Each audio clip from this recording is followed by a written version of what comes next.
including Nottingham, Trent, Coventry University, and Birmingham University. And he is currently an assistant professor in Global Banking School at Leeds Trinity University, where he teaches a management course to graduates and postgraduate students.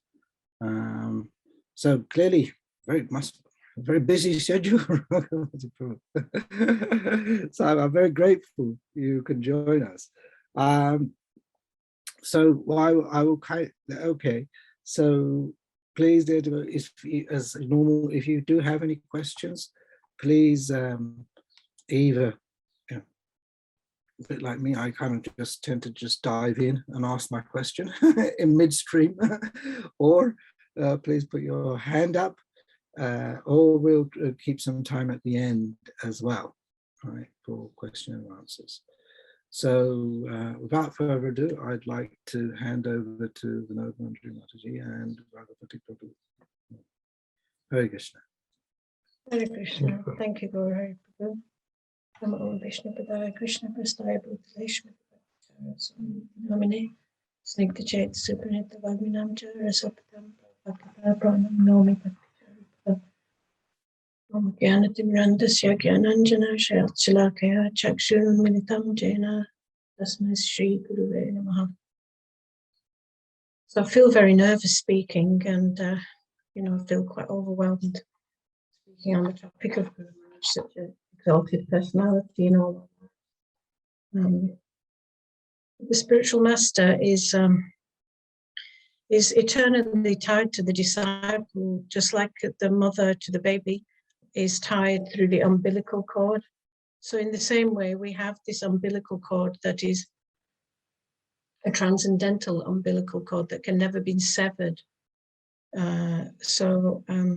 This is how the relationship is. And I wanted today to at least illustrate Guru Maharaj's wonderful, glorious personality, and most of all, his loving feelings and bonds that he had with his disciples. And I hope that I can illustrate some of them, how he was with me and how I imbibed some of his mood and mission, which is what every disciple should aspire to want to do, to imbibe the mood and mission of the spiritual master and the legacy that he leaves us behind. So so I met Guru Maharaj actually through his Vani. When I was working in Manchester, I'd completed my degree in finance, and I had joined a very good company as a branch underwriter in insurance. And I was visiting the temple every time I would go after work, offering some boga and things like that, and meeting the devotees and everything.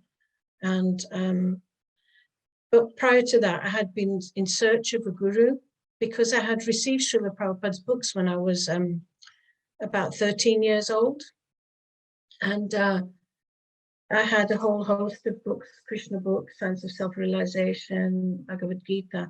And I have a very analytical mind. So when I was reading Bhagavad Gita, I was wanting to search for answers and questions. I was very questioning, but I never got the answers satisfactorily whenever I would go to Hindu temples or see these people coming from India, these gurus and sadhus and all that, who would lecture.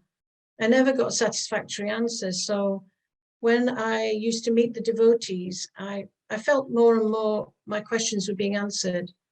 But there was a very wonderful devotee there, whose name was Bhakti Premji.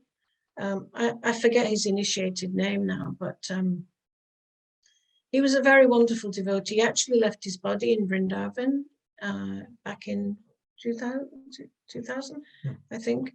But he was a very exalted devotee. I never fully knew the depth of his very exalted personality, but he gave me Guru Maharaj's tapes.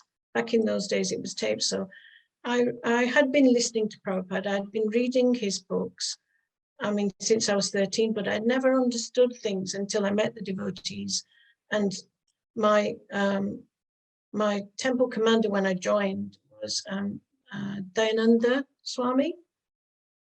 Back then he was Brahmachari, Abhay Prabhu. So he was very exalted devotee, and he answered a lot of my questions. And I begin to feel that this is my place, ISKCON. So then I got Guru Maharaj's. I want to illustrate this because Guru Maharaj's Vani, the spiritual master's Vani, is so potent. It reaches in the heart.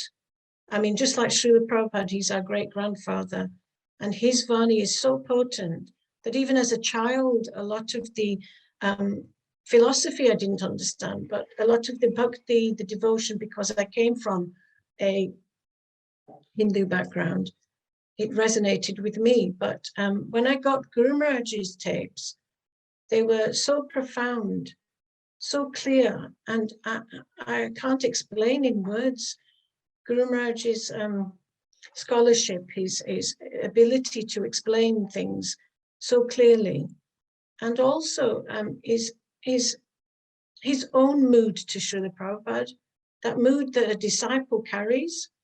I could see that in Guru Maharaj when I listened to the tapes, that he had a very deep connection to his spiritual master.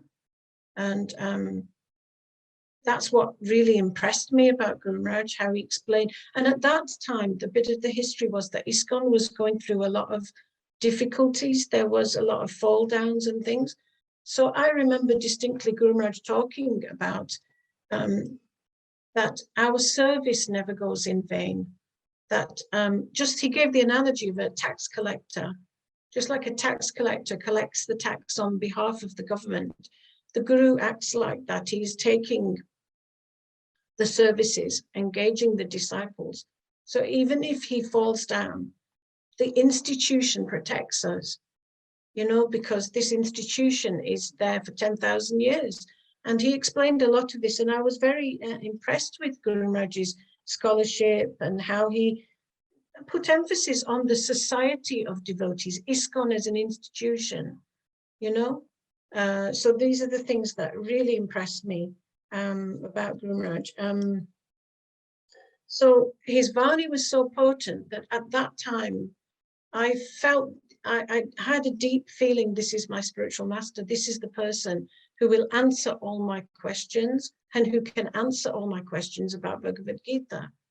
And trust me, I had been to so many gurus and different people to answer. And I would specifically open the Bhagavad Gita and ask them, what does this mean? And they could never answer it. They could never answer it. It was always, you know, like flowery language of the Vedas and impersonalism, Mayavadism mixed in there. So Guru Maharaj really impressed me that way. So I immediately decided, not long after that, that I would join the temple. This is how potent the spiritual master's Vani is. Obviously at home I had issues. My parents, my father was never keen on any of this. So I actually ran away from home. I even remember the day I left. It was Mangalarti time and I just left. I thought I can't.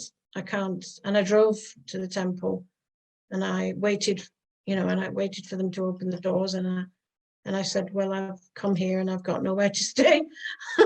And so they told me the ashram was down the road and to speak to the authorities there. So I joined. This is how powerful the spiritual master's Vani is. It goes straight to the heart. And I always had this feeling that I know this personality. I know him from many previous lives. I had that strong feeling with Guru Maharaj,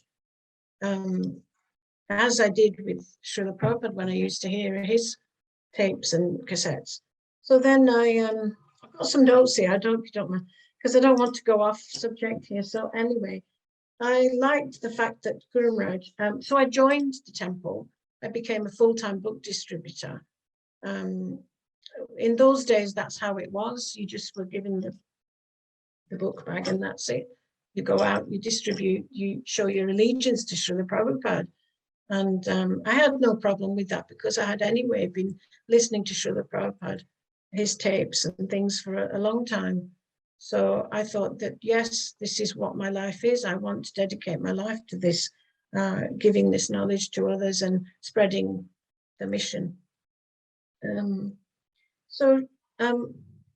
other thing I wanted to illustrate was that when I heard Guru Maharaj, I always felt that he was acting as a transparent via medium, enhancing our vision of Srila Prabhupada, bringing us actually closer to Srila Prabhupada. And that's what I really felt impressed with Guru Maharaj with when I heard him. He would bring us closer to Srila Prabhupada, not detract us. And he put us in the right context that we are his grand disciples. So we have that connection to Srila Prabhupada.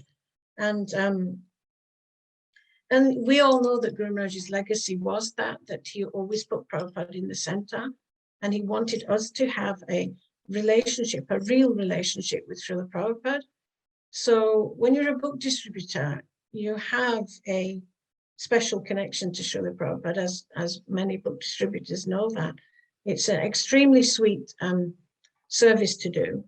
And it's a very surrendered service. You're just out there and you have to completely depend on Krishna. So this is the thing that I wanted, that taste of always being connected to Srila Prabhupada. So initially, when I used to dress Srila Prabhupada in the Manchester temple, bathe him, dress him.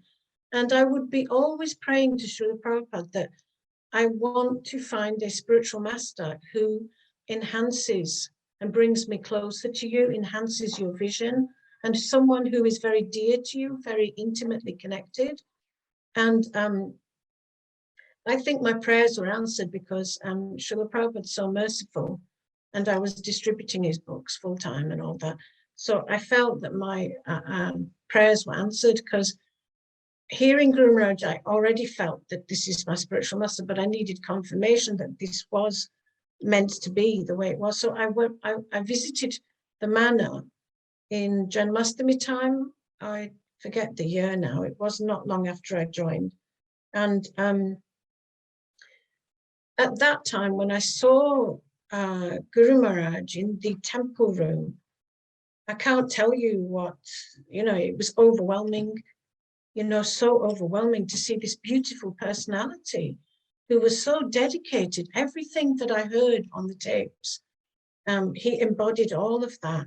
And his presence was like glowing, Guru Maharaj would float. When he walked, he didn't walk. He floated. And I thought, this personality is like poetry in motion.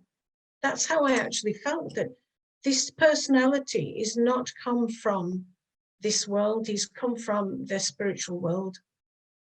And I thought, this is my dream come true, that I had always aspired for, that I want a spiritual master who's the most intimate servant of Radharani, maid servant of Radharani, and of Srila Prabhupada, a most intimate servitor of Srila Prabhupada.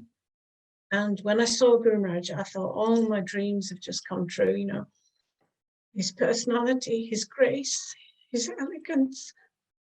He was literally poetry in motion. And he was a deity of love. And that is how I always viewed Guru Maharaj. I always viewed him like that. That's why I never got too close physically with him. I tried to keep a distance. Because I wanted to maintain my awe and reverence to him. I did not want any familiarity to creep in. When I saw him turning the pages of the Vyasa Puja book, offering it to Srila Prabhupada, it just, my heart was beating so fast. I remember being in Guru Maharaj's presences. Every time I did see him, my heart would beat so fast that I would be tongue-tied. I couldn't get words out of my mouth. And but anyway, I established this bond with him. This relationship that started to develop was primarily through letters, because I think I'm quite a deep thinking person. I'm quite, I need to pen things down. So I did start writing to him, and I asked him so many questions. Sometimes I think I was quite embarrassed of those early letters to Guru Maharaj. It was like I'd ask him everything under the sun, because I had such a thirst to know things. And Guru Maharaj's scholarship, his ability to understand Shastra, explain it. And I feel so indebted to Guru Maharaj because, you know, Srila Prabhupada's books, I distribute them. And I know a lot of people say to me, I don't understand some of the words in there. I don't understand the philosophical connections. Many people have a difficulty in understanding Srila Prabhupada's books. But Guru Maharaj, he had this capacity to explain Srila Prabhupada in such a way to all of us that I mean, I can't even enunciate, you know, he revealed Srila Prabhupada's heart to us. He revealed Srila Prabhupada's heart to us. That's the only way I can say it. Because, and this debt we have to Guru Maharaj, because Srila Prabhupada's books, if you analyze and study them for years, and years, still you will not. By the mercy of the spiritual master, then you will be able to understand. You will have the key to open those transcendental gems and dive deep into Srila Prabhupada's books. And what to speak of a pure devotee like Guru Maharaj, who could explain Srila Prabhupada to us and reveal Prabhupada. He gave us Srila Prabhupada. I mean, that's the only succinct way I can explain it.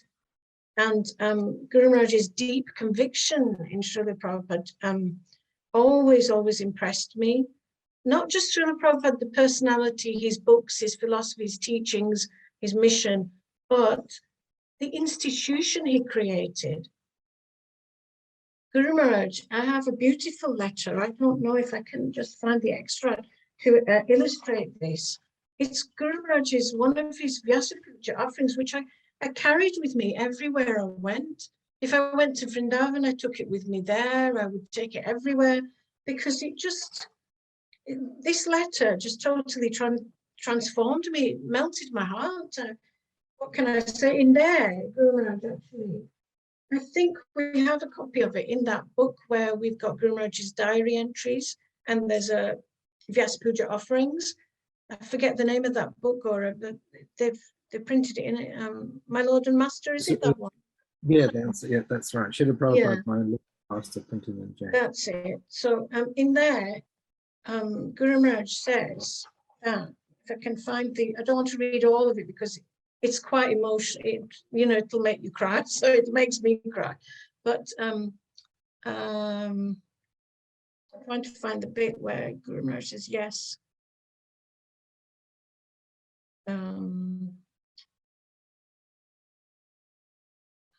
Find it. Yes, here it is. In the beginning, at the neophyte stage, I became attached to you, but I did not realize that your ISKCON is non-different from you. Now, by your mercy, I am realizing that ISKCON is your body and you are the soul. ISKCON is the temple, you are the deity. Although your physical form disappeared from my material vision, still you are present in front of me as your ISKCON.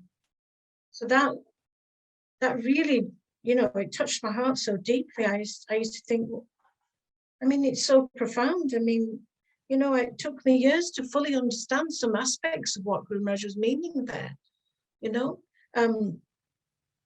Sometimes I had difficulty to understand, and I remember Guru Maharaj had a series of lectures where he was explaining the role of the GBC, how the GBC is the managing authority, the ultimate managing authority. That was back in the early days when the Founder Acharya booklet hadn't been printed, where it's all explained very clearly about Prabhupada, Founder Acharya, the GBC, and all of that.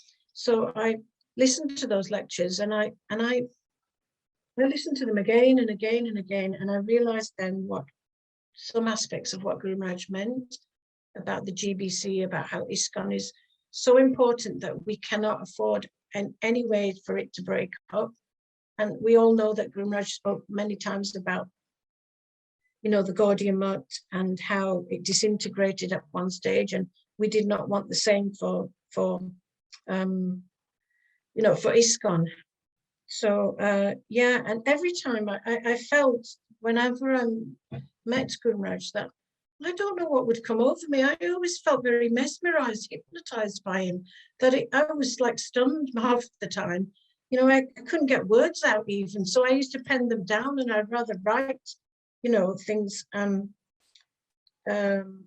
So yeah, I'm trying to keep track here. Yeah. So I joined the temple. I met Guru Maharaj in Janmashtami, and I knew then. And then I think I was carrying on with my services in Manchester. And at one point I came across some obstacles, as we all do in devotional service. We come across, I know there's difficulties, obstacles, and I struggled. And I do remember that Guru Maharaj, he met with me at the manor and explained to him my difficulties there without going into detail. I don't want to put details because, you know, I don't want to offend anyone, but so Guru Maharaj had told me at that time that he was very, very concerned with me, and the way he expressed was really like, it made me think, this is how the spiritual master really cares for his disciples. He said, you're on my mind all the time. I keep thinking of you and I'm worried. And so he said, I want you to move to a different ashram. I want you to be in the Grihastha ashram. I want you to be married and looked after. And this is something that Guru Maharaj did emphasize, that his female disciples should be married. And he personally took charge, as you know, with yourself as well, Guru. And he personally took charge of aspects to, you know, to keep us well protected. So he devised this. I was like stunned how Guru Maharaj did all of this. He devised this way of bringing me out from that situation by, in such a cultured way, in such a very wonderful way. He asked one of our senior god brothers to contact the authorities there. And Guru Maharaj asked that I should be, he'd found someone that I might potentially be able to be in a Grihastha ashram with, and he wanted me, and that's how he brought me to the manor. And this is why I'm illustrating, is that Guru Maharaj took personal charge. Maybe because I was brahmacharini, I had no other shelter except Guru Maharaj. That was it. I was dependent on ISKCON, on the authorities and on ISKCON as a society. So Guru Maharaj took personal charge of all that. And I think that a lot of devotees will see how he took personal charge of us. He was very personal in his dealings. And whenever I met Guru Maharaj, I never thought that there was any time lapse. It was like, it was exactly as if I'd been with him all the time. And he gave me that feeling that it wasn't like there was any distance between us, even though I'd not seen him for months, maybe a year, something like that. But it was never like that. He always made me feel like I was, you know, just around the corner. We'd just been talking or something, you know. He was always very, you know, like that with me. So I moved to the manor, and there I changed my services while I was Gurukul teacher there. And occasionally I would go out on book distribution, but I think my health was, at that point, I was struggling with my health. And I met Guru Maharaj. He used to come a lot to the manor in those days, as you remember, Gora. And you know, that he was there quite a lot, and I would go to house programs, I would see him, I would write to him frequently. I have many, many letters from Guru Maharaj. So then I remember asking Guru Maharaj permission to go to Vrindavan, because I think my mother had already gone. He'd already given permission. Actually, we had a darshan with Guru Maharaj, and things were not right at home. It was difficult, you know, with my home situation. My father was very antagonistic, and it was very unusual circumstances that my mother was in. It was almost like Krishna was creating a situation for her to be, you know, in Vrindavan. You know, that it just happened like that, that it was very extreme. When I say extreme, there was violence, there was, you know, it was not easy for her. So in extreme situations, the spiritual master he gave her permission to go to Vrindavan, and I think she was already there when I was still serving at the manor. And then I wanted to go as well to be with her because I felt she needed support. You know, in Vrindavan in those days, things were not easy. It was a lot. It's a very modern city now, Vrindavan, but in those days it was very difficult. She had money. My father would send her, but very little. It wasn't like opulent. So she was moving around in ashrams from place to place, you know, and so I wanted to be with her and give her some support. So I remember asking Guru Maharaj. He gave me permission to go to Vrindavan, and he wrote me a beautiful letter where he said that I'm happy for you to go there if your authorities are happy with that. And he said that always remember that Vrindavan is the spiritual abode. It is Goloka Vrindavan. So be very careful in your interactions there. And I was like over the moon when he gave me permission, because my heart was like thinking, oh God, you know, if Guru Maharaj doesn't give me permission, what do I do? You know, and then when he did, I was like thinking, this is like a dream come true. This is the feeling I got from that letter, that Guru Maharaj had such faith in me that I wouldn't botch things up and, you know, make it. We all have that, you know, like responsibility to the spiritual master to do things nicely, not to become a burden, become a, you know, a source of, you know, keep the reputation of the spiritual master. And a single women in those days in Vrindavan, they didn't welcome them. They didn't want, the authorities there didn't want lots of single women wandering around, because the sanctity of Vrindavan, it was a different mood. Now we see it's different nowadays, but in those days it was very strict and very hard. And I had to convince the temple president there that my authorities were all right with it, that, you know, and then they allowed me to do Gurukul services. But I deemed that Guru Maharaj's mercy, because he did have a lot of faith in me.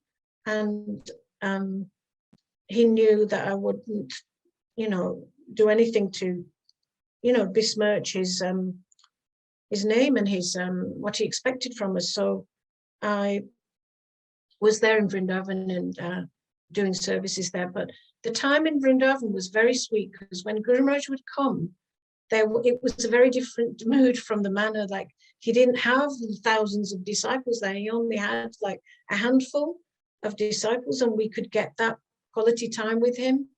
And the thing I noted about Guru Maharaj in Vrindavan was that his mood was very, very soft, very different. You could practically ask Guru Maharaj anything, and he would be like so open-hearted, so open. He was not that strict kind of, you know, he was in a different mood. Whenever Guru Maharaj came to Vrindavan, he would first, before anything else, go to Srila Prabhupada's rooms, pay his obeisances. He would go there. And I think he would fast the first day on entering the Dham.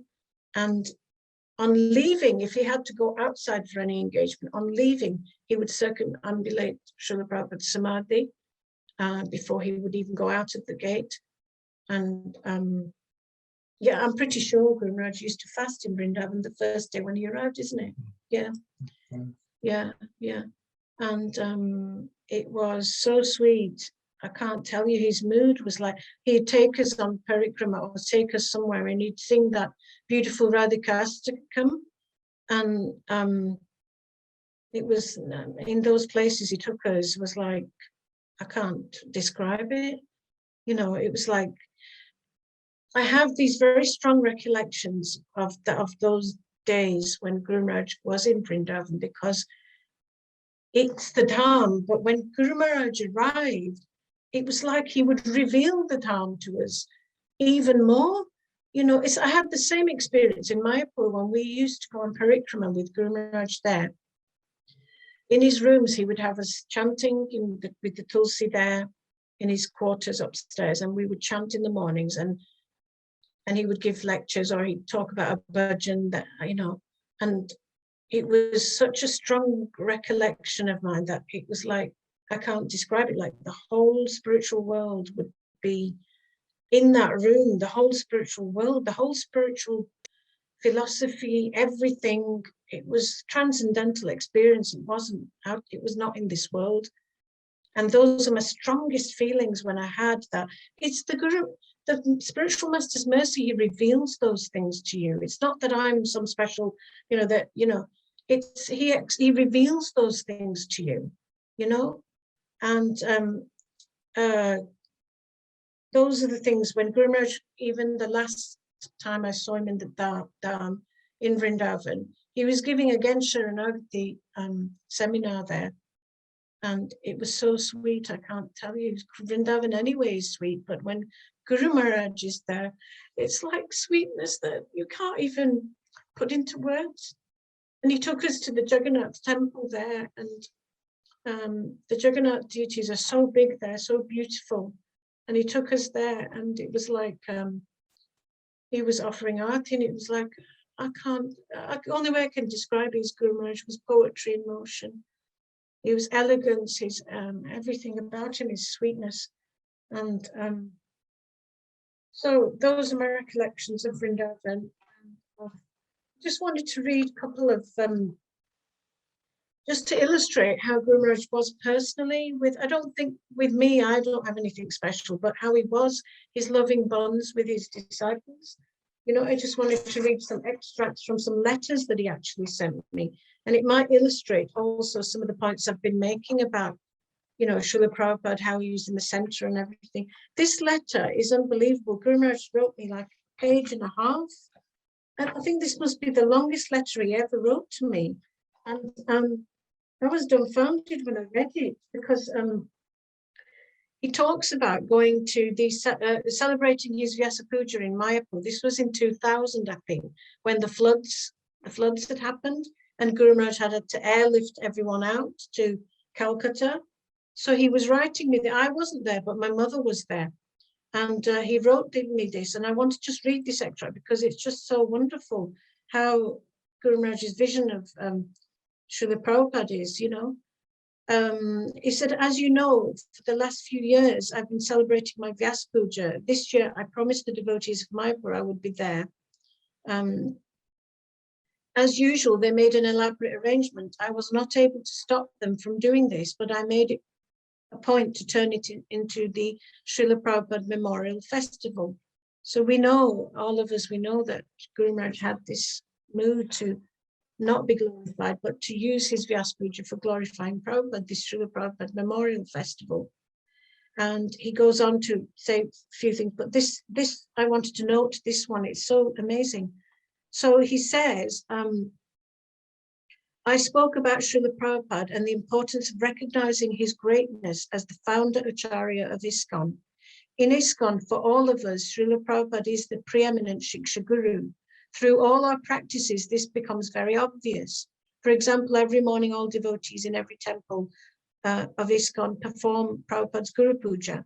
This clearly indicates that Srila Prabhupada is everyone's principal Guru. It is in this context that we have to understand that the duty of the present Gurus is to link their disciples to Srila Prabhupada. We should also note that our disciplic succession, as it has been delineated by Srila Bhaktisiddhanta Saraswati Thakur, is a Shiksha Parampara, not a Diksha Parampara.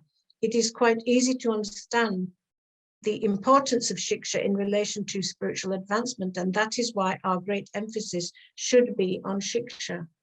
Then only will Srila Prabhupada's position as the preeminent Shiksha Guru for all devotees in ISKCON for all times be automatically established.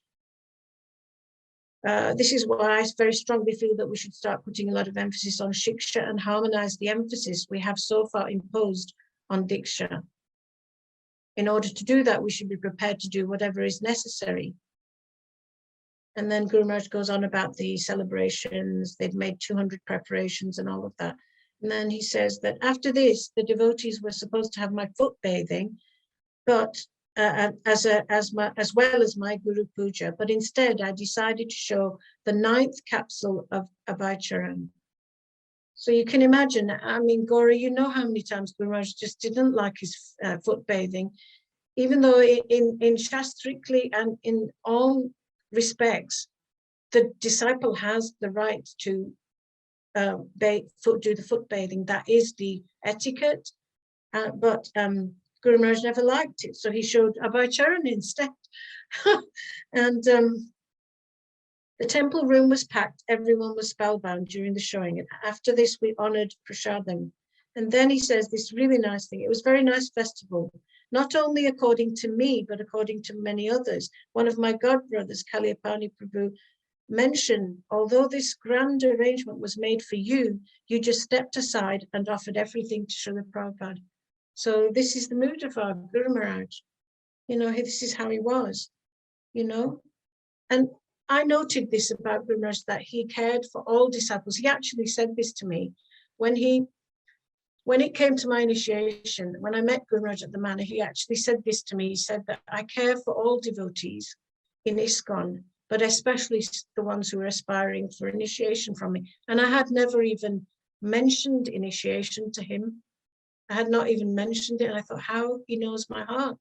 How does he know this? That I, you know, was actually, I hadn't formally told him, but I had aspiring for his initiation from him, you know.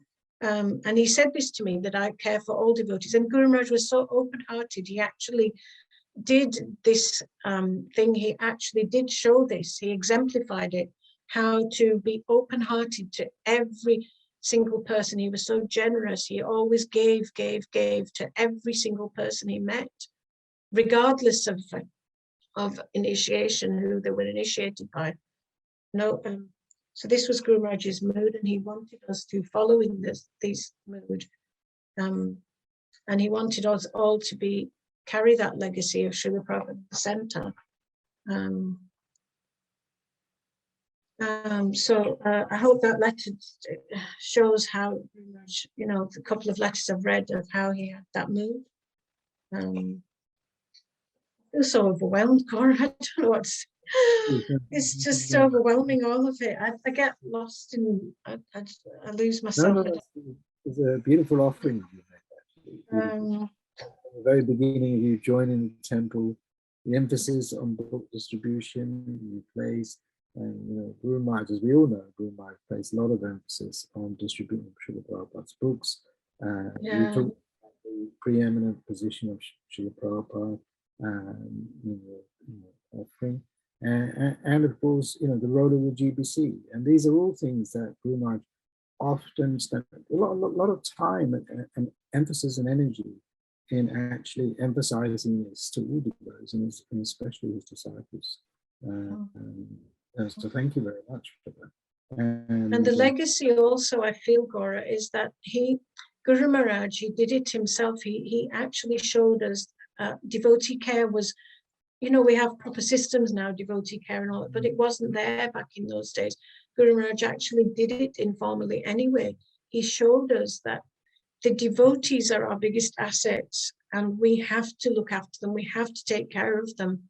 As a family, we have to go out of our way to look after each other. I remember Guru Maharaj writing me a letter, and I had distributed so many books. Guru Maharaj was pleased with that. He was pleased, there's no doubt. He was pleased, and also because he knew that my interactions were not pushing books onto people. It was Guru Maharaj always told us, and he wrote me a letter, that we have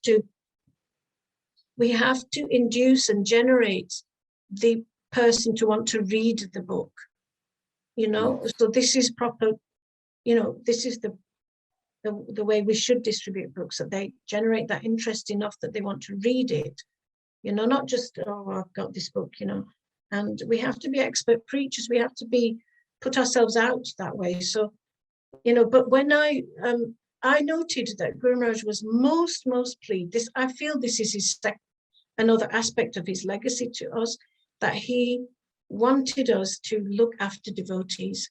And when I did, and I would write him, he would say, he would be elated, he would be so happy that you have done your duty to the Vaishnavas, you know, looking after them. Especially one time my mother was very ill in Vrindavan, and I had to go there to drop everything, to go there. And Guru Maharaj was very pleased the way I had kept him updated, written him letters, emails, tell him and everything. and how I'd helped her to be situated and encouraged her to keep on, you know, I'd done quite a bit to make sure she was, you know, looked after, and spiritually she was, well, my mother's always on track spiritually, there's no doubt. She's just a fixed devotee. But, you know, I would make sure she's listening to Prabhupada, the japa tape and all of that. She'd get concerned, I have lost my japa tapes of Prabhupada, you know, so I'd have to go out my way to some computer place in Vrindavan and make sure she had that. And I told Guru Maharaj all these things, and he was so happy. He said, this is the way devotees should be, regardless. I mean, my relationship with my mother has changed over the years. She's my mother, but she's, I see her primarily as a devotee. And Guru Maharaj was very pleased with that. So we have to do that. Looking after devotees is his legacy. He did that. I would like to reveal to you, Gaura, because I know you so many years, but I'd like to reveal to you that Guru Maharaj did come to me in a dream, and he did say to me that he said to me, but it was addressed to a whole audience of our God family as well there. And in the dream, he said, you should become servant of everyone. You should become servant of everyone. These are his words, and it was so emphatic, that dream. It was like, you can't gain entrance until you become servant of everyone. And this, our Guru Maharaj actually did do that. He was servant to everyone, even his disciples. I noted this. Guru Maharaj, in every letter, he would thank me profusely. I'm thinking, Guru Maharaj, why are you thanking me? What have I done? You know, that he would thank me, thank you for this, thank you all the time, thank you. You know, and he genuinely meant it. With his disciples, he was also servant. Sometimes Guru Maharaj, I'll read you this letter. He did chastise me a little bit, slightly, not heavily, but he said this to me. I'm trying to find it. Yeah, here it is. This is the one. He said to me, I was a little upset by somebody, and it deeply hurt me, and I had to tell Guru Maharaj, how do I deal with this? And he wrote me this letter. He said, I received, dear Vinod Manjari, please accept my blessings. All glories to Srila Prabhupada. I received your letter and can understand how you are feeling. So he understood. It's like empathy for understanding how I'm feeling. But listen, if you listen on, however, if you think about it deeply, then you will see that all such feelings stem from false ego. Now, at first, that like, I'm thinking, that really shocked me at first, that it's my false ego that's feeling hurt, nothing else, you know. And then if you hear what different people will treat us differently. Some will treat us nicely and some will not. What difference does that make? At the bottom of everything, you will find the arrangement of karma. You know, always remember that you are a servant of Krishna and that he can treat you in whichever way he wants to. Therefore, do not become affected. I feel that as your spiritual master, it is my duty to remind you of your actual responsibility. So the way Guru Maharaj kind of corrected us, he says that as it is my duty as your spiritual master to tell you that it's your ego that's hurt, you know. And it's just amazing. Sri Chaitanya Mahaprabhu instructed us to become more humble than a blade of grass and more tolerant than a tree. And that is what we must try to become. Then you will see that as his servant, we have to simply submit ourselves to his will. Sometimes he will treat us nicely, sometimes not. But in whichever way he treats us, we must accept it as his mercy. I hope that you understand my points. And if you act according to this understanding, then you will see how it will help you. So I think that you can see here that Guru Maharaj, he took his responsibility as a spiritual master. That's just one illustration, but in many, many ways you can see he was deeply committed to that role as a spiritual master, and he was deeply committed to bringing us to Srila Prabhupada and fulfilling his duty to us, you know. And this is what he wanted in reciprocation, that we should fulfill our duty to him. Although spiritual master, the debt can never be, ever be repaid. Like I said in the beginning, we have this umbilical cord that we're connected to the spiritual master with. It can never be severed. So I just wanted to also say to any of our God family who feel they didn't get enough vapu, proximity physically to Guru Maharaj, or be in his, be with him. This is why Guru Maharaj had the Spiritual Connection magazine, because it is a spiritual connection. And I don't know, in my life, I always had that spiritual connection with Guru Maharaj, because I would have asked him so many questions. I've got hundreds of letters from him, and I utilized it to the maximum, because I have this inquisitiveness. I have to know the answer, So we have to fulfill our duty to our spiritual master, and this can only be when we follow his instructions, But that's a wonderful instruction there in that letter, actually. Isn't it, Cora? Very, very, very being amazing. the servant is the safest place, of course, and recognizing that actually, some people will say good things, people will say not so good things, and actually what's being is your false ego. It's a wonderful instruction. He also sent me this, if I can read you this one. This one is amazing, because he did say, it's on a similar note. What I want to do, sure, Gora. I'm going off here. 20 minutes left, so I wanted to invite also. Oh yeah, sorry. Yeah. Yes, please. Never even got around to that bit. No. Unfortunately, this is the limitation. We're all slave to time, it seems. So if I may invite Raghupati to speak a little bit about his interactions with Maharaj in Vrindavan during the Abhay Charan project. Hare Krishna. Do we still have time? It's almost 1 hour. Because there's a Jain, they who are hosting this, they run back-to-back sort of sessions. So we have until 12:45, so about 15 minutes. Okay, 15 minutes, so 18 minutes.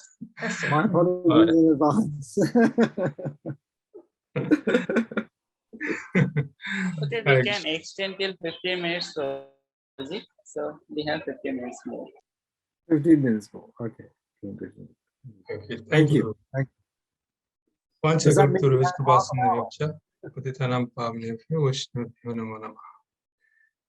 Hare Krishna.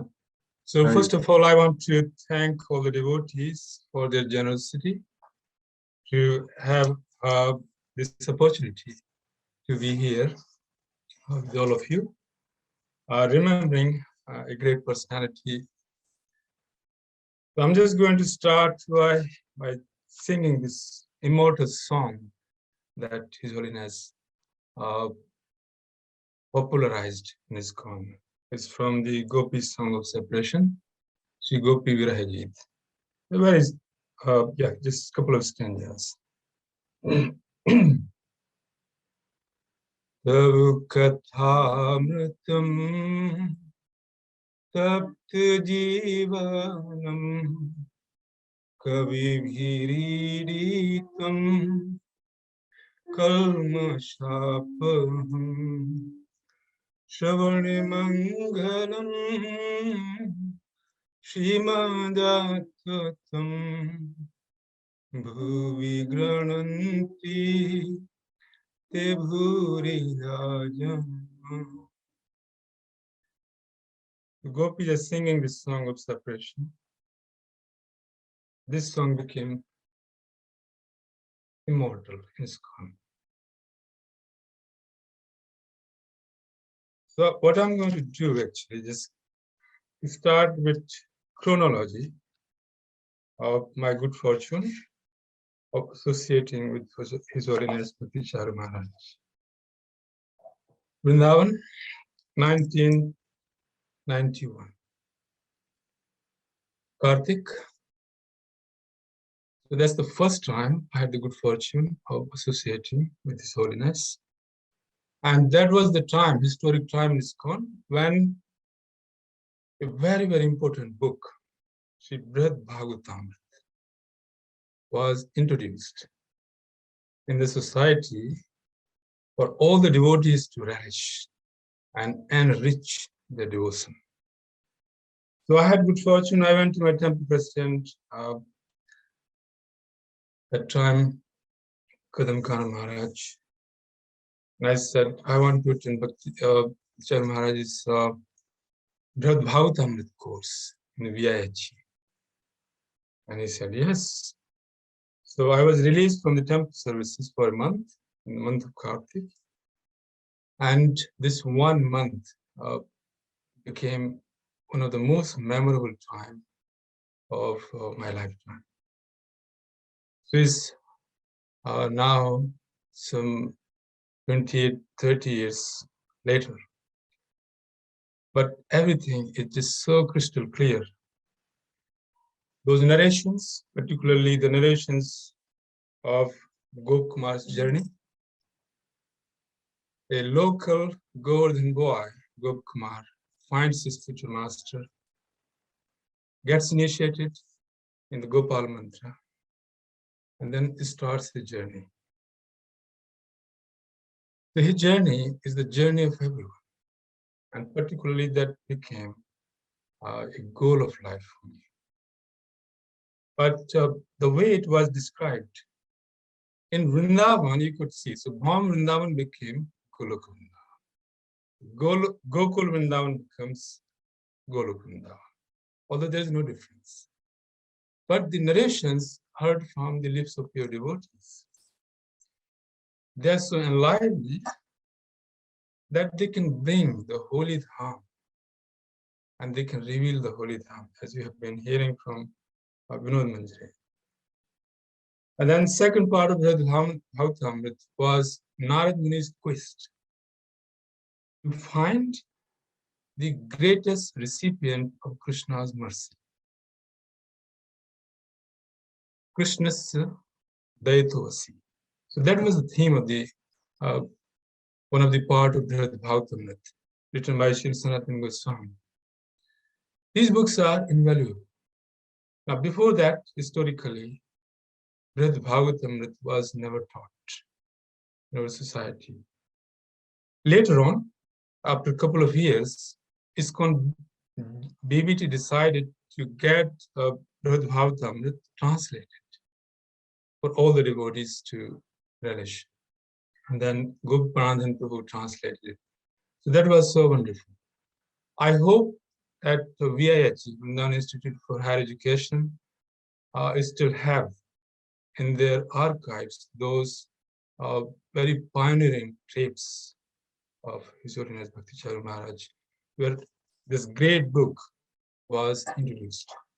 So that was my first interaction. I did ask a question, and every single session was a meditation. This journey became so meditative. And there were many, many great Vaishnavas, many senior Vaishnavas who attended that seminar. His Holiness Bhakti Chaitanya Maharaj, before his sannyas, he was one of the participants in those seminars. And there were many other Prabhupada disciples. It became meditation. Everyone would go there, sit there for 1.5 or 2 hours, and will be lost. Because this journey is taking you to different planets. This journey is taking you to various devotees. And then finally you find that Gokumar reaches Shridham Vrindavan in Goloka. So that was the first interaction. And for another 4 or 5 years, I only saw His Holiness coming to Vrindavan a very short time. And as Vinod Manjari said, Maharaj would come, and on the first day he would fast and be absorbed. Then there will be a class and possibly the arti, and absorbed. All the devotees absorbed. Second time, I found that there were 200 devotees from the UK who were taken to Vrindavan. Shruti Prabhu was accompanying them. But the main attraction was that they had the opportunity to go to various parikrama places. with His Holiness Bhakti Charu Maharaj. And everyone was just so joyful, ecstatic. Now, personally, I had my services, but when I would see these shining faces, so happy, blissful devotees, I thought this is such a good fortune they have. Then in 96, centennial, Prabhupada centennial year, I was a brahmachari and then decided to enter Grihastha ashram. And that coincides with the time when Vinod Manjari decided to go to Vrindavan. And I was in Vrindavan. So my mother-in-law put a condition that she would only give her permission to marry her daughter if her guru allowed. I said, okay. So I must see the spiritual master. So at that time I went. Maharaj already knew me from the course and from my interaction over the years. So he was very affectionate. He said, yes, you do have my permission. But before that, I went to my spiritual master, His Holiness Balakrishna Goswami Maharaj, and I requested him that Bhakti Charu Maharaj is coming to Vrindavan, and can you give me a letter? Guru Maharaj, can you give me a letter? So he knows that you have also blessed this relationship. So Guru Maharaj said, yes, I'll give you a letter. So he wrote in the letter that Raghupati has my blessings, and Raghupati he wrote, Raghupati is a serious devotee. And I thought, oh my God, I never thought like that. But maybe Guru Maharaj just introduced me. He said, yeah, they have my blessings. So when I took this letter to Bhakti Charu Maharaj, he said there was no need for the letter. Gopal Krishna Maharaj has given his permission. My permission is already there. So there was no need. And that was really very touching experience, that he had such affection and respect for his God brothers. So in 97, the filming of Abhay Charan started in Vrindavan. Before that, Abhay Charan has already become a household word. They had a prime spot, 9 o'clock or 10 o'clock, I think 10 o'clock in the morning on Delhi Doordarshan. And devotees would very quickly finish their prasadam and go and watch Abhay Charan on Sunday morning. This was so popular. There were not many TV serials who became so popular, apart from Ramayana and Mahabharata. But Abhay Charan was not far apart, so popular. And particularly devotees took very special interest to watch Abhay Charan. And as soon as you heard Sansaridava Nalilhaloka, sung by Maharaj, immediately you were transported to the holy Dham, Vrindavan. So one day, devotee asked me, 10 o'clock in the night, came to my room in the Brahmachari ashram and said, Bhakti Charu Maharaj is here. He wants to see you. So I quickly got up, got ready, and went there to his room in the guest house.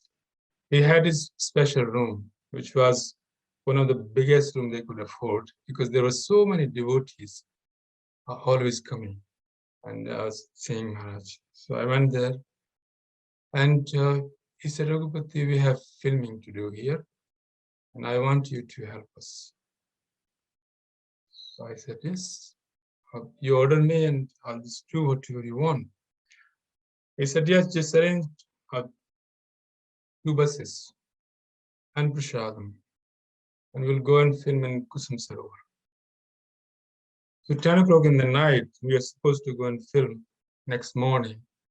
I thought how this is going to be, but somehow I arranged these 2 buses and the prasadam for the next day. So we went to Kusum Sarovar, and there was filming taking place all day. And it was just amazing to see how involved Maharaj was with every detail of the filming. Starting from the makeup to the dialogues to the camera, to the script, and to the general arrangement, which I was helping. Like, have the buses come? Where is the prasadam? How many sabjis are there?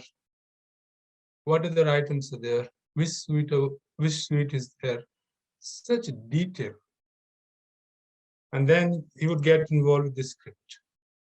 And that time, I found that the Abhay Charan team had a Bengali devotee, or maybe he was, a professional, who was writing the Hindi script. So I was listening to those scripts and then time to time making some comments, because I come from Uttar Pradesh, Hindi speaking province. And then with my background in Hindi literature, in bachelor's and also studying Hindi literature, so time to time I would make some comment. I said, Maharaj, this could be improved this way. So instead of shutting me down or saying who you are, I already have a professional team of translators, transcribers. He would say, oh, I like the way you phrased, I like that. So time to time, when I was make some comment, he says, yes, I like that. Why don't you work with this Bengali gentleman? So that way I got involved. And Maharaj noticed this. And later on, he wrote thank you letter, and he mentioned particularly PS. This is from his letter. Thank you very much for your input in the Hindi dialogues and many other areas. You remember? Yes, it's a beautiful letter. So every devotee who helped in the Abhay Charan filming in Vrindavan, particularly in kitchen and various other areas, they were written thank you letters. So I was fortunate to receive this thank you letter. 28th of April 1997.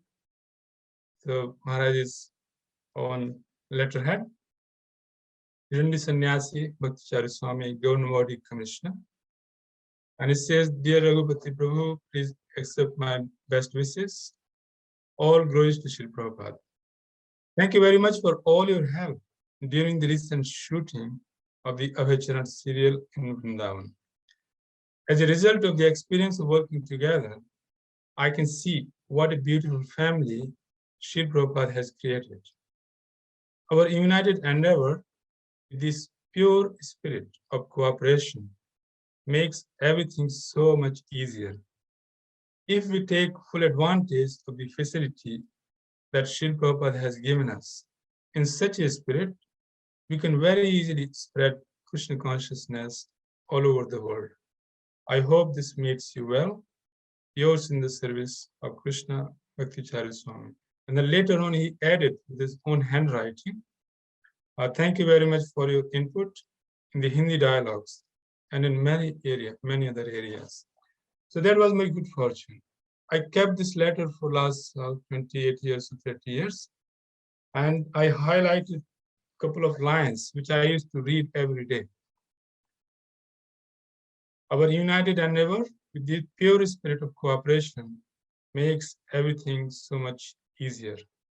If we take full advantage of the facility that Srila Prabhupada has given us, in such a spirit, we can very easily spread Krishna consciousness all over the world. So I used to read this every day, remind myself of what the purpose of ISKCON is, what the purpose of staying in the association of devotees. So I used to remind, and that has helped me over the years. So 97, we filmed in Kusum Sarovar. Then there was a scene in the temple in which I went and invited Mahamantu, temple president. And there was a fire yajna scene. So that was filmed in the temple. And Prabhupada initiation scene was also filmed in the temple. So these were some very important scenes which became part of overall Abhay Charan. And later on, when Maharaj noticed that I had this background in Hindi literature, so later on in the year, he called me to Hyderabad to do some translation for Prabhupada's last days. 98, following year, the shooting took place in Vrindavan again. So this time, I was again helping, and we filmed many other scenes. Like a Tonga scene was there. Prabhupada going to Delhi in a horse cart, Tonga. So that scene was filmed. Bhaktivedanta Saraswati Thakur taking Brijmanda Parikrama. That very important scene was filmed. And what I could see that actually sometimes it used to take an entire day to film for 2 minutes. So 2 minutes of filming would take an entire day. It was very intense. And every moment, in fact, every hour, every minute involved huge amount of money. The crew, the film crew, and all the other expenses, transport, prashadam, and accommodation. And there were so many expenses involved.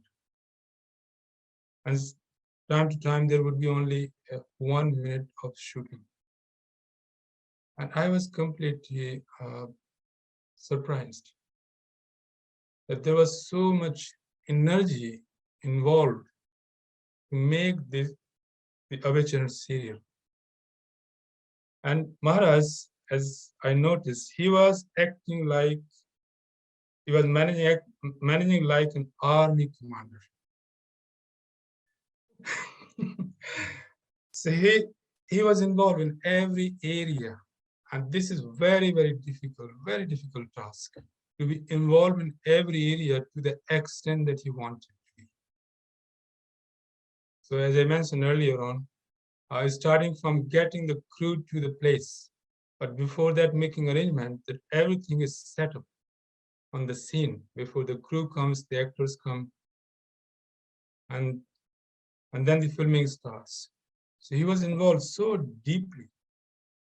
What I noticed was his mastery over everything.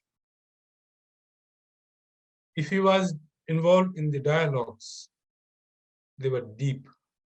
They were written from his heart, as he mentioned, explained later on. That he said to us, said to devotees that these dialogues were actually created in his heart, within his heart. One devotee asked him a question, Maharaj, Prabhupada never went to Agra for preaching, but we have this scene in Abhay Charan, Prabhupada going to Agra. So it doesn't happen like this in Prabhupada Leela. He said, but it happens in my heart. So this was the beauty, that these dialogues, these scenes appeared in his heart. So I could see the mastery over everything. And it was sometimes such a wonderful scene to see him behind the camera. When he would say, roll camera. And then the cameraman himself is standing next, nearby. And he would sometimes just take charge of camera, take charge of the dialogues, take charge of different things. And he asked me to set up these tents where Bhaktivedanta Saraswati Thakur is taking his disciples, hundreds of disciples, in Vrindavan Parikrama. So Bhaktivedanta Saraswati Thakur's tent, then his senior disciples, sannyasis. So I made those tents, and it really took a long time.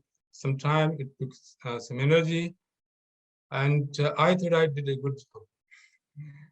But he came and he rejected everything. He said, you changed the direction. This direction is not right. And I thought, what can we do now? Because the 10 people are gone. People who came to build the tent, they were gone. And he rejected. He said, this direction is just not correct. I don't like this direction. So then another tent with the callback, the tent was created in the direction he wanted. And then the scene was shot. There was one scene where he said, go to Vrindavan ashrams and get 200 sadhus. 200 sadhus. I said, Maharaj, I can get 50 devotees from the temple. He said, no, no, no. 200 sadhus. Now, devotees come fine, but I want 200 sadhus from Vrindavan temples, Vrindavan ashrams. I said, okay. So I went to different ashrams and I begged these sadhus, Maharaj, please come. We have a filming going on here, so you'll be in the movie, please come. And the sadhu said, I don't care about the movie. What about Dakshina? I said, yes, yes, yes. Dakshina will be there. So there will be food, there will be prasadam, and there will be Dakshina. So that way, somehow I begged them, requested them, please come. There's prasadam there, there's Dakshina there as well. So 200 sadhus, and they all wanted at least 100 rupees. So 2,000 rupees Dakshina, then prasadam. Now the funny thing was, when the filming was taking place, the sadhus had to eat and look in the certain direction. And you know what? These sadhus were just happy eating. They didn't want to look in the direction.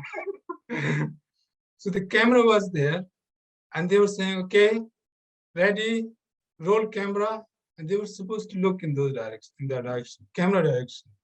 And they don't want, because they are just happy eating. So Maharaj was getting frustrated, and it was becoming very difficult to get these sadhus. At some point, after repeated request, the sadhus became irritated, and some of the sadhus started leaving without the scene was filmed. So somehow that scene was then shot, but you can understand these kind of challenges. Just to shoot for say 30 minutes, 30 seconds, or 1 minute scene, and so much endeavor went into it. What I noticed is that His Holiness was expert in managing time, managing money, managing people, managing relationships. And this is very, very difficult. Because some people are good in managing money, like Prabhu, you manage money, but there are people who manage money, but they may not be good in managing people. So having the ability to manage everything to the perfection is very, very difficult. And there he was, managing people, money, time, and relationships. Keeping everybody happy, it was very difficult. Because time to time, the devotees were arguing. And sometimes the crew people were also arguing, and they were complaining. Vrindavan gets very hot in the summer. And the filming was done normally in month of April and sometimes in May. Very, very hot, 45 to 48 degrees. And sometimes these crew people will have to sit there, wait for their turn to come. And they're waiting, frustrated, and sometimes they will complain. Very, very difficult to manage them and keep them happy. So my overall observation was that His Holiness Bhakti Charu Maharaj was an embodiment of all Vaishnava qualities, but particularly for me, he embodied purity, sweetness, knowledge, devotion, compassion, and then you can carry on adding and adding to the list. But these qualities stood out very much. And this is very difficult to be in a position of directing a serial, directing a movie. More difficult than directing a movie is to direct a serial, because there's so many of them. To be a director of a serial and continue with that sweetness and continue with the purity It's very, very difficult. But these qualities were there. Because of his purity, the crew people, professionals, devotees, or people in general, they simply felt attracted and they just wanted to come and help. So that was his purity, which would attract people. Normally, this will be very difficult for anyone. Then, of course, after this shooting was done, then you would see his other aspect of his sweetness. He will make everyone happy just by speaking to them. When the temple invited him to give class, you could see his knowledge and devotion. Sitting on the Vyasasana, you could see his aspect, the Guru aspect, knowledge aspect. So the temple requested him, and he was very busy in the shooting. Then eventually accepted 1 or 2 requests from the temple to give classes. And there you could see the spiritual master, the Guru, sitting on the Vyasasana and explaining the philosophy of Krishna consciousness with such authority. So that was his knowledge aspect. Now, after so many years having been teaching in the universities, in the discipline of management and leadership, when I look back, then I think that he was one of the genius manager, leader that I have seen. My only spiritual master, His Holiness Raghupati Swami Maharaj, he is another genius that I have been fortunate to associate with.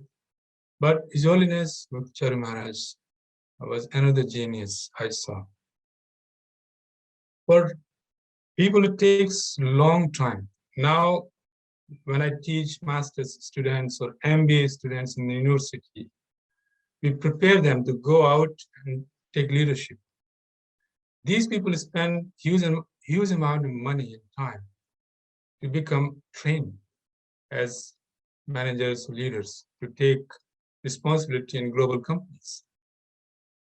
But some 20, 30 years back, what I saw in a short span of few occasions working with His Holiness Bhakti Charu Maharaj, that he was a genius.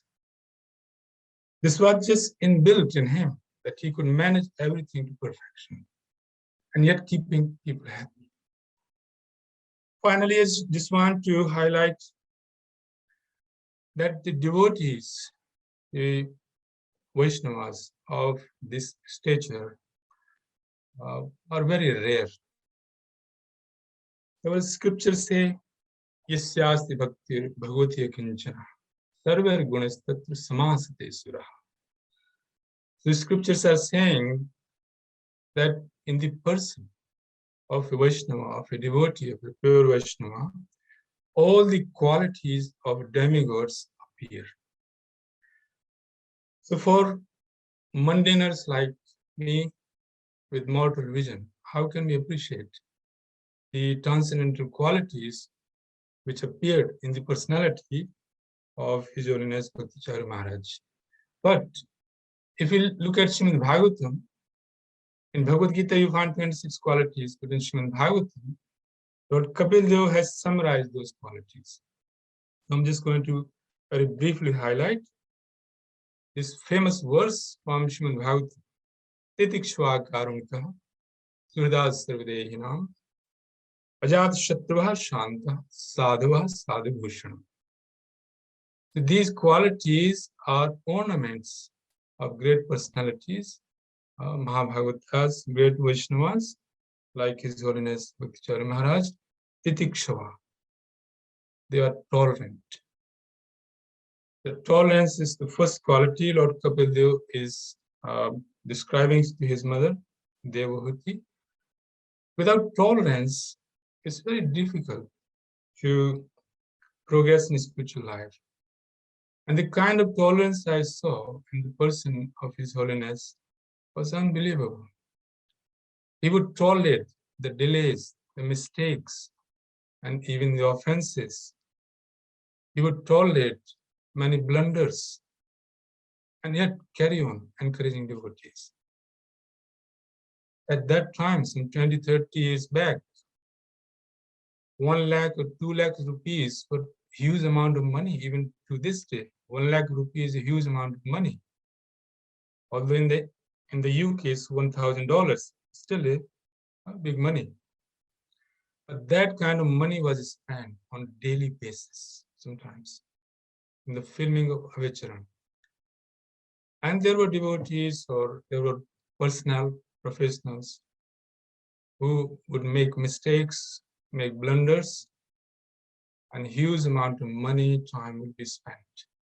But he would tolerate, correct them, tolerate, and he would also tolerate when some people did not appreciate how Abhay Charan was going to contribute to the overall society. Now, years later, decades later, we can see that this was a lasting legacy. Although at that time, maybe some people did not appreciate what Abhay Charan was about. So Titikshwa Karunka, very merciful. Devotees are very merciful. What the spiritual master, the Vaishnavas, Mahabhagavatas are very, very merciful. I remember one time in Vrindavan, a devotee disciple who did not have a good reputation and did not have very good record, wanted to see Maharaj, Bhakti Charu Maharaj in the guest house. And initially Maharaj said, no, I don't want to see him. And knowing well that he is his disciple, he said, no, I don't want to see him. But eventually, just a minute later, he said, okay, yeah, I'll see him. So this devotee came and that he offered his obeisances, repented for what he has done in the past. And then Maharaj accepted, okay, maybe you can also help in the filming of Abhay Charan. Immediately forgiven. So very, very merciful. Surdas Sarvadehinam. They are Suhrit, they are friend to everyone, indiscriminately, no discrimination. And this was seen in the great personality of Bhakti Charu Maharaj because he would not discriminate between his disciples and those who are not his direct disciples. I'm a disciple of His Holiness Gopal Krishna Goswami Maharaj, but throughout my time, during the shooting or before or after the shooting, never felt that there was any discrimination. In fact, Maharaj would give more affection, sometimes more attention to the devotees who came to him and who were not his disciples, because he was a friend to everyone. During Vrindavan's shooting, he saw one person who was part of the Rituk group. So at that time, Rituk were very powerful, maybe they still are. But when Maharaj saw this Rituk devotee, he embraced him. And I was surprised because Rituk spent a lot of time simply blaspheming, criticizing this spiritual master. But when Maharaj saw him, he embraced him like he was his best friend. And they sat down and talked together. And he invited him for lunch. And I thought, this is remarkable. Sorry. Hare Krishna. So, Prabhu, I think I'll stop here. I know. Let me just conclude it, 1 or 2 sentences. Ajat Shatruva Shanta Sadhva Sadhu Bhusham. Pure Vaishnavas, they don't have any enemy. This kind of description suits Maharaj Yudhishthira, who is known as Ajat Shatru. His enemy was never born. So we can see His Holiness was so popular.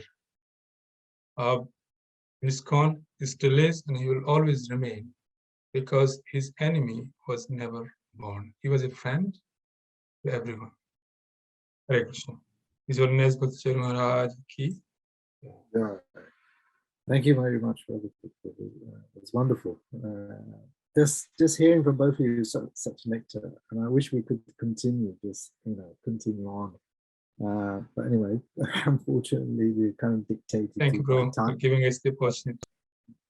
And I, you wonderfully exemplified the sort of actual, anxiety that Guru Maharaj went through with organizing, Lakshmi, all aspects of the production. And to think that, you'd spend 14, 15, 16 hours of the day, right, in Vrindavan, in the middle of May and April, when it's 45, 50 degrees, and at the end of it, you only have maybe a couple of minutes maximum of actually footage that you can use. Right? It's beyond me, right? so just sort of because at least for me, take it for granted that we have a boy Charan, right? And just take it for granted that it's kind of easy maybe, right? But just hearing you exemplifies the anxiety that Guru Maharaj went through. So thank you very much. There's one question, Prabhu,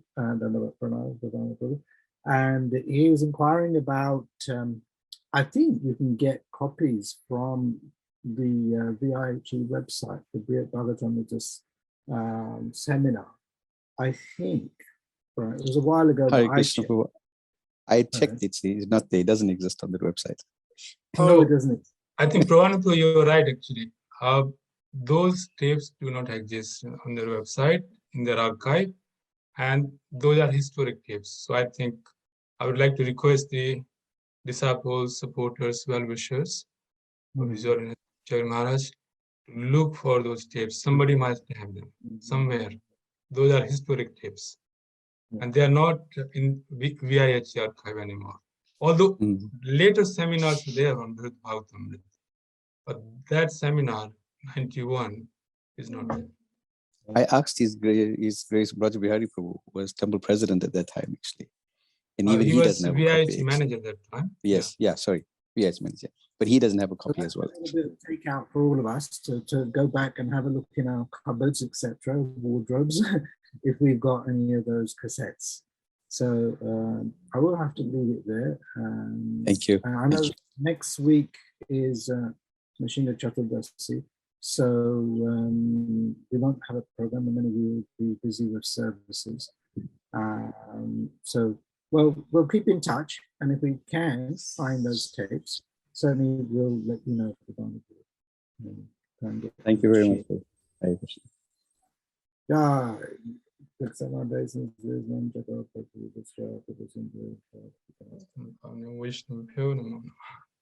Thank you very much, everybody, for joining. Cora Prabhu, there's Sebastian's got her hand up. I don't know. Dakshina. Oh, yes. Okay. You need to make it very quick. Dandavat Pranam, everyone. I just wanted to say quickly, I have got those tapes. Wonderful. Mataji, Wonderful. this is such a great news and big relief for me and for many devotees who attended those seminars. Yeah, thank you. Dakshina, we can keep in contact. We'll keep in contact and see how we can maybe. I guess the best way is to try to digitize them, right?